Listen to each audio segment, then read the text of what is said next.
You know, there are stories that start with a map, and there are stories that start with a man walking. This one? Well, this one begins with both.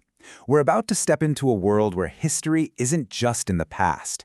It's almost like a residue, something left on the very ground we walk on. So, let's start our journey. This right here, this single thought, is really the compass for everything that follows. See, it's not about the end of the world. It's about the end of a certain kind of curiosity, and the one man who refuses to let it go. So, who is this man? To really get a feel for this world, we have to first understand the person whose eyes we're going to be seeing it through. Our story kicks off right here, in a place called Salt Song. Picture it, that cold hour just before sunrise, when a harbor is ruled more by scent than by sound. You know, that smell of salt, of old wet wood, of rope. And this is where he arrives, just a lone figure, moving through a city that's barely begun to wake up. Now, what's so fascinating about the Wanderer is his whole purpose. He's not trying to conquer anything, and he's not running from anything either. His journey, it's really an act of reading. He moves through the world just to understand it, to listen to the stories that the cities and the roads have to tell. And that one-word answer, it tells you absolutely everything, doesn't it? He doesn't have a single home anymore. The road itself, that's become his home, his origin. His only real name is the one he's earned from just being in constant motion. Okay, so let's zoom out a bit. We've met the man. Now let's take a look at the world he's walking through. Because this landscape is anything but empty. So, this is the known world, but it's a place where the past isn't really gone. It's more like it's settled, like sediment at the bottom of a river. Each layer of history just presses down on the next one, and it shapes the present in ways that, frankly, most people just never even notice.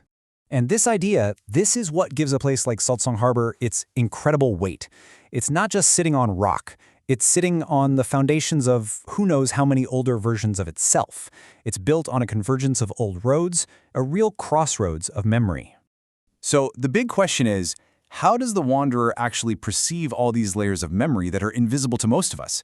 And that brings us to a really central idea, the Waymark. Now, this isn't a magic system, not in the traditional sense. Think of it more like a deeper kind of perception. It's an ability to feel the echoes of the past, to sense the literal weight of history in a place. It's about reading the memory that's been left on a road by every single foot that's ever walked it. This is the philosophy right at the heart of the Waymark. The world itself is an archive. The roads are its pages, and they remember everything. So, here's the crucial part. It basically works in two ways. First, it guides him. It shows him the paths that, for lack of a better word, want to be walked. But it also acts as a kind of alarm system. It alerts him when that memory has been messed with, when something feels fundamentally wrong about a place. And that feeling of wrongness, that disruption, that leads us straight into the central conflict and the force that's behind it all. This distinction is everything. I mean, we think of an archivist as someone who preserves knowledge, right? Someone who keeps history safe for everyone. But the archivist in this story, they're not interested in sharing history. They're interested in controlling it. So this antagonist, it's not some monster you can fight with a sword. It's more like a system, a cold will that just consumes knowledge. Not to understand it, but simply to possess it, and to make sure no one else can have it. And this might be the most unsettling part of all. The archivist's method is so subtle. Roads aren't torn up or destroyed. They're just surgically emptied of their meaning. The physical world stays the same, but its memory, its soul, is just erased. It's a kind of change most people would never even realize had happened. So where does this all lead? Why is the Wanderer walking in the first place? And what is it that the archivist is trying so desperately to control?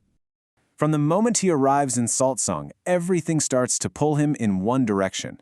Inland, away from the coast, toward the Thornspine Mountains and the territories deep inside the continent. Every clue, every echo in the Waymark, it all points toward a single destination. And that destination has a name, the confluence. You can think of it as the heart of the world's memory. It's the point where every path, every story, every single layer of history all converge. It is the ultimate archive.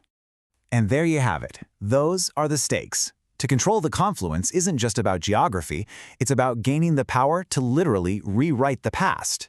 to decide not just what happened, but what gets remembered.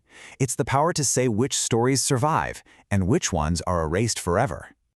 And that's the question at the very core of this journey. What does a world actually look like when its shared history isn't shared anymore, but owned? The answer? Well, that's the road the Wanderer has to walk now.